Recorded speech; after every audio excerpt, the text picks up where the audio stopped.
الحمد لوليه والصلاة على نبيه، أما بعد. العقيدة 11: خالق بلا حاجة، رازق بلا مؤونة. خالق بلا حاجة أي التخليق دون أي حاجة. معنى ذلك أن الله تبارك وتعالى لما يخلق شيئا فيخلقه ويوجده دون أي احتياج، لأن الله تبارك وتعالى مستغن عنه، والله تبارك وتعالى صمد، كما قال الله جل وعلا: الله الصمد. وهل تعرفون ما معنى الصمد؟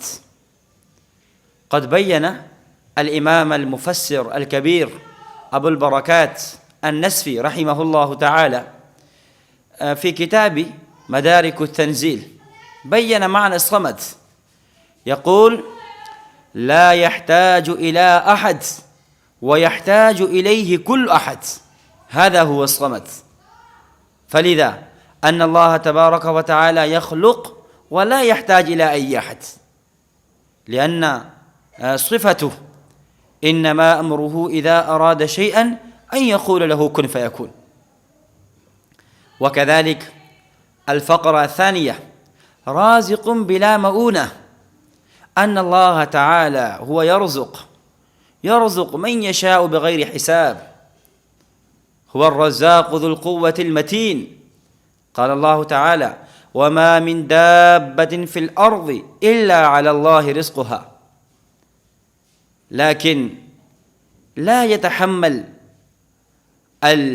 التعب والمشقة والكبد لإيصال الرزق إلى الخلق، كما يتحمل المشقة والتعب الخلق لحصول الرزق.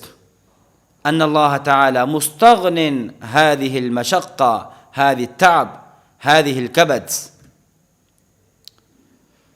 ورد في الحديث الصحيح الذي أخرج الإمام المسلم رحمه الله في صحيحه، الحديث القدسي، يقول الله تبارك وتعالى: يا ابن آدم، لو أن أولكم وآخركم وإنسكم وجنكم قاموا في صعيد واحد فسألوني فأعطيت كل واحد مسألته ما نقص إلا كما ينقص المخيط إذا أدخل البحر. وكذلك حديث آخر أخرج الإمام البخاري رحمه الله في صحيحه، يقول: يد الله ملأى لا يغيضها نفقة صحاء الليل والنهار. وقال: أرأيتم ماذا أنفق منذ خلق السماء والأرض ولم يغض ما في يده، وبيده الميزان يخفض ويرفع. أن الله جل وعلا رازق ولا يتحمل التعب المشقة لإيصال الرزق إلى الخلق.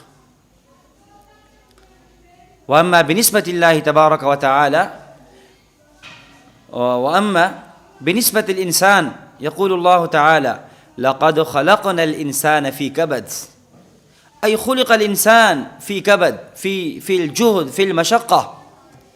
ذكر هنا كلمة كبد ظرفا، أشار ولمح إلى كون الإنسان دائم المشقة، من بداية الحياة إلى نهاية تكون في المشقة.